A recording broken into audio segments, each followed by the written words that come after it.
Accept করে নিচ্ছে। So সেই হিসাবে থিও হার্নান্দেজ সেই অফারটা শুনতে রাজি, এবং আমরা সবাই জানি থিও হার্নান্দেজ একসময় অ্যাটলেটিকো মাদ্রিদে খেলেছে, সেখান থেকে রাইজ করেছে। সো থিও হার্নান্দেজের একটা চান্স আছে অ্যাটলেটিকো মাদ্রিদ আবার ব্যাক করা, এবং সেই সাথে সে ক্লাব ওয়ার্ল্ড কাপও খেলতে পারবে। সো ইউরোপে থাকা হইলো, ক্লাব ওয়ার্ল্ড কাপও খেলতে পারলো, এবং আগামী মৌসুমে সে চ্যাম্পিয়ন্স লিগও খেলতে পারবে। তো সব মিলিয়ে থিও হার্নান্দেজ আসলে এই অফারটা অ্যাকসেপ্ট করে নেওয়ার চেষ্টা করছে। 3 নম্বর নিউজ গেল। 4 নম্বর নিউজ হচ্ছে স্যামুয়েল রিকি ইতিমধ্যে রাজি হয়ে গিয়েছে। ইয়াতে খেলার জন্য, এসি মিলানে খেলার জন্য। সো এসি মিলানের জন্য আসলে অনেকগুলো ট্রান্সফার নিউজ এবং গুড নিউজগুলো এসে পড়েছে, which is really really really good. আর সাথে আরও একটা নিউজ যেটা পেয়েছি সেটা হচ্ছে এসি মিলান সম্ভাব্য আরও একটা মিডফিল্ডার নিবে, লুকা মডরিচ এবং স্যামুয়েল লিকি ব্যতীত। যেহেতু তিনজনই রেন্ডার্স চলে যাচ্ছে, তো বক্স টু বক্স মিডফিল্ডার হিসেবে আরও একটা মিডফিল্ডার সেই এসি মিলান সাইন করাবে। তো উইঙ্গার হিসেবে ফেদেরিকো কিয়েসাকে পেয়ে যাচ্ছে, ফুলব্যাক হিসেবে মডিনা, যদিও আমার তেমন একটা ভালো লাগে না, কিন্তু তাও ইউটিলিটি ফুলব্যাক হিসেবে আলফ্রেদো মডিনা যথেষ্ট স্ট্রং প্লেয়ার হিসেবে আমি দাবি করবো।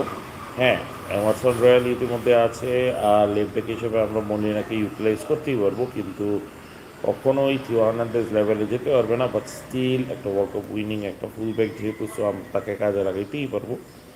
আর 4 নম্বর গেল। 5 নম্বর যে বিষয়টা এখন শুনেছি সেটা হচ্ছে সাস ফাব্রিগাস ইন্টার মিলানকে না করে দিয়েছে, which is a very good news.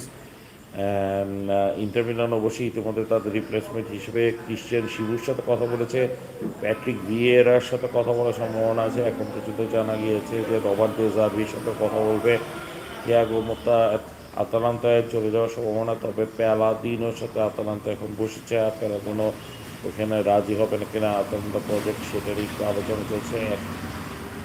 ডিমার্জিয়া নিউজটা দিয়েছে যে ডিমার্জিয়া যে প্যালাদিনো ইতিমধ্যে আতালান্তার সাথে চুক্তিবদ্ধ হওয়ার সম্ভাবনা আছে 2027 সাল পর্যন্ত কন্ট্রাক্ট।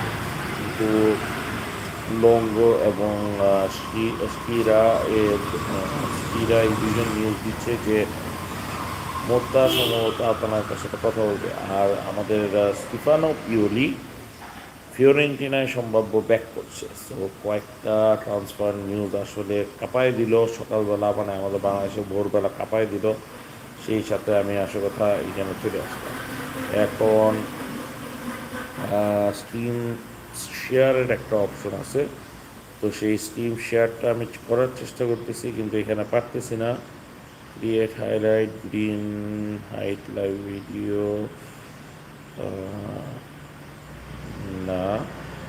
এই জিনিসটা করতে পারলে আসলে কত চমৎকার হতো, যে স্ক্রিন শেয়ারটা করলে আমি টুইটারে ঢুকে দেখতে পারতাম, তো ওই রকম দেখে লাইভটা আর কি ভালো করে আলোচনা করতে পারতাম।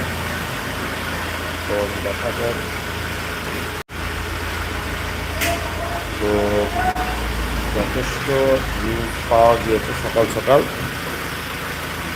আমার কাছে আসলে ইডলি তারের ট্রান্সফারগুলো খুব ভালো লাগতেছে, যে ইডলি তারে যা করতেছে এই জিনিসটা আসলে চমৎকার। এবং ইডলি তারের আন্ডারে অ্যালেক্সি যখন সাইন করিয়ে ফেলেছে, অ্যালেক্সিকে সাইন করার পরে এখন যেমন ফেডরিকো কিয়েসা, তারপর হচ্ছে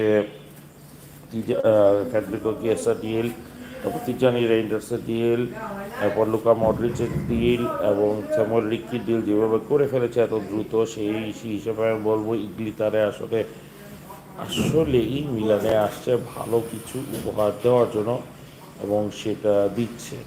মানে যথেষ্ট ভালো লাগছে জিনিসটা। এবং কি বলবো, আমার দেখা যাচ্ছে এখন পর্যন্ত ট্রান্সফার মার্কেট মাত্র শুরু হলো। তো বাদ বাকি কী ঘটনা ঘটবে না ঘটবে এটা আসলে কিছুক্ষণ পরে আমরা জানতে পারবো। আজকে রাত্রে হয়তো অফিসিয়াল শুরু হয়ে যাবে, কারণ কি দুজনের রেজাল্টের সমালোচনা যে চলে যাচ্ছে ম্যানচেস্টার সিটিতে। আর ওটার উপরেই ডিপেন্ড করে আছে কথা বাদ বাকি ট্রান্সফারগুলো হবে। কারণ কি এসি মিলানের কাছে হয়তো টাকা থাকলেও তিনজনের রেন্ডার্সের সেলের উপরে ডিপেন্ড করে আসলে তো বাদ বাকি ফাইন্যান্সিয়াল হেল্পগুলো দিবে। তো 7 মিনিট একটা লাইভে গেলাম, এখন দেখি বাদবাকি নিউজ কী পাওয়া যায়, সে